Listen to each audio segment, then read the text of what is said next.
you.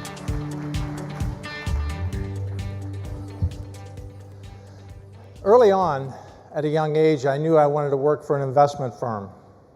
In October of 1970, I joined IDS Financial Services. We lived in a small community in Ohio. I knew who had the money, but most of them wanted to just leave it in the local bank. When a retired lady invested a few $1,000s with me, I thought I had what it would take to make it in the business. I've worked through periods of extremely high and low inflation rates, extremely high and low interest rates. I've experienced and worked through several severe market declines. Over the years, I've seen short-term trends that have come and gone. They have not reflected the insight and wisdom upon which I've built my business.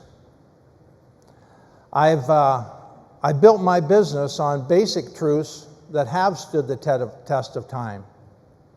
Some of the short-term trend strategies that I've used over time have been mutual fund past performance charts that proved to be one of my best sales tools.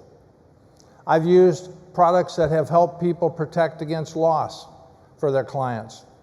Over the years, I've used a variety of closing strategies to gain new clients. I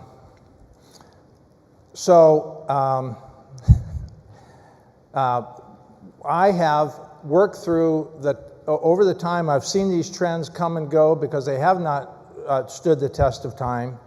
And I have worked through some of the easy times and some of the difficult times.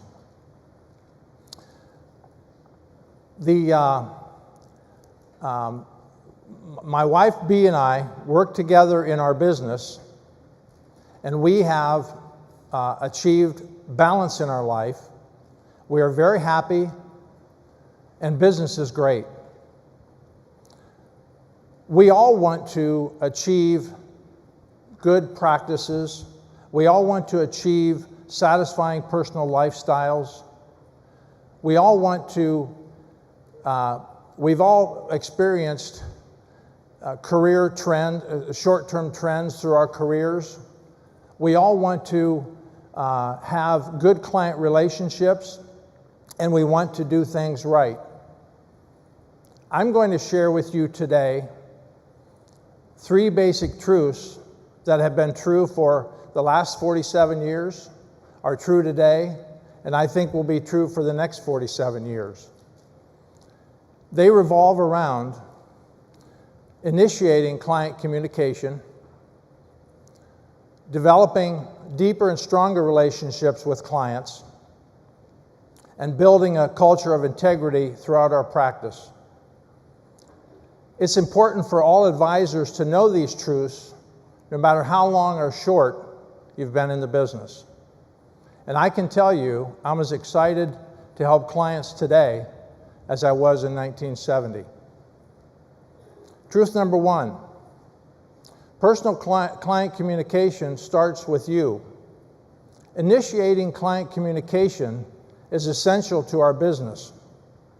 Effective communication is not about you, it's about reaching out to the client.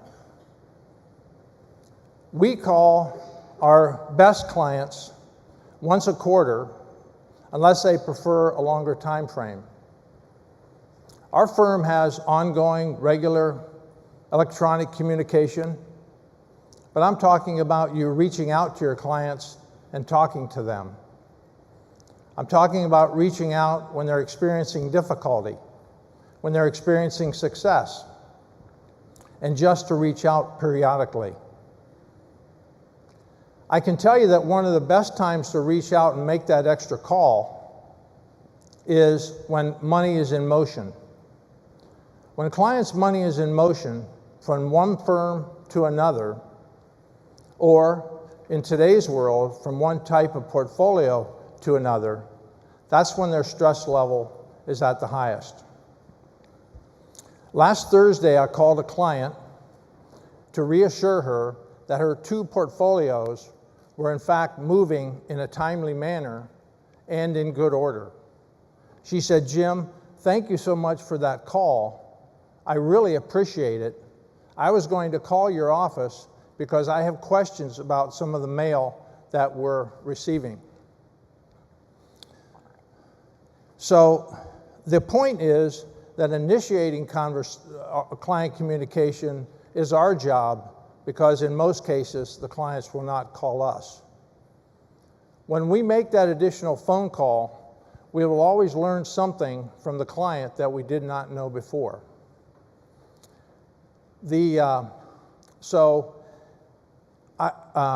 Let's remind ourselves that personal client communication starts with you, and that clients will never forget your personal phone call.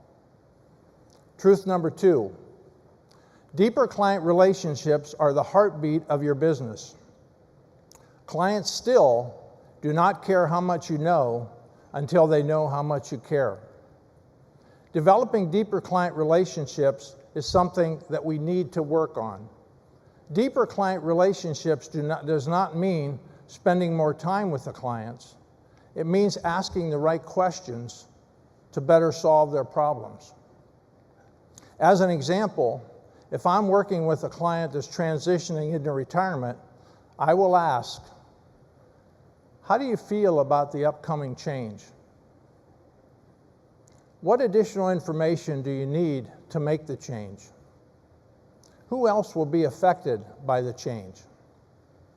Early this year, I was introduced to a referral who I had not met before, and he wanted to talk to me about selling his business. I asked him these questions. That's when he revealed to me that in the past year he had lost his wife to cancer. I knew at that point it was just time to listen. The discussion of the business could wait. In April, he invested his first $450,000 with me from the sale of his business. I'm confident that he became a client and now friend because I was able to, in part, at the outset, develop a deeper and stronger relationship with him from the very beginning. As I work with clients, I also like to ask this question: "Mr. and Mrs. Client, if you knew that you were prepared for anything that could happen to you financially, would you feel more confident and less stress going forward?" I also like to say, "Mr. and Mrs. Client, as you work with me and follow my advice, when you need money, for whatever reason, we will have a smart place to get it." Are you listening? Are you asking the right questions? Are you working toward developing a deeper relationship? As we develop a deeper relationship, 2 things will happen. We'll be asking the right questions to help narrow the gap between the client's sometimes unrealistic expectations and the realistic outcomes. And these proper questions will ultimately lead to much better advice for the client.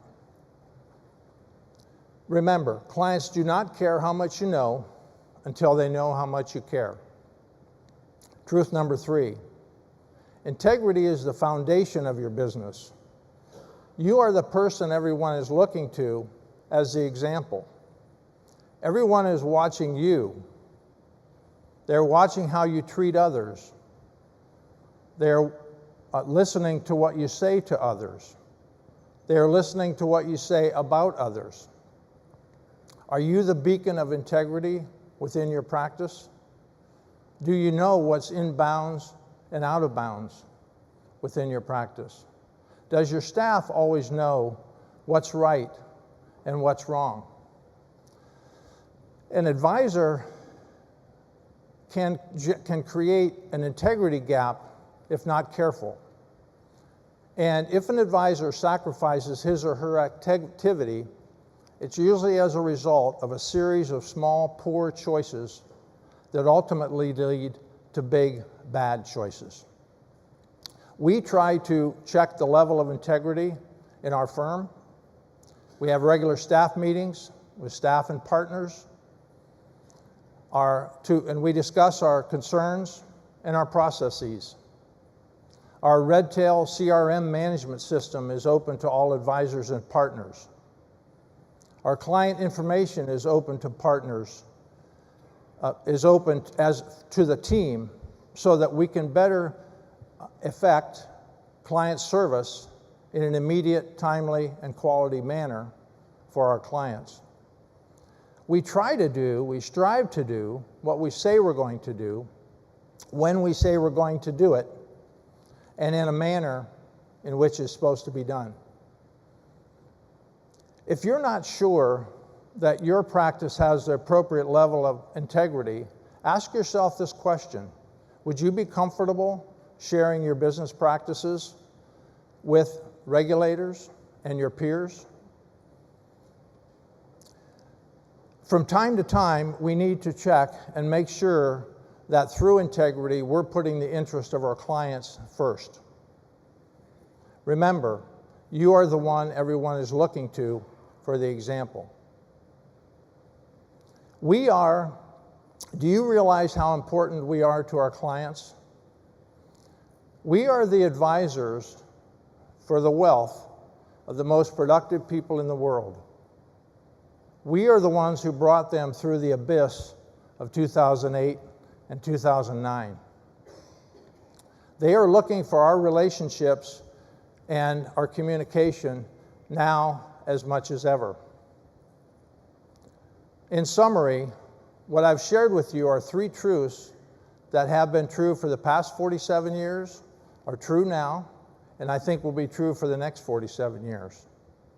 They revolve around client communication, deeper and stronger relationships, and integrity. We are the guardians of these truths. If we do not uphold them, who will? I know that we can make a positive difference for our clients, and we can enrich our lives and the lives of our families who depend on us every day. And we deserve to have great businesses and to be very happy. So I look forward to attending the national conferences for perhaps not the next 47 years, but maybe at least the next 4 to 7 years. Thank you for being there for your clients.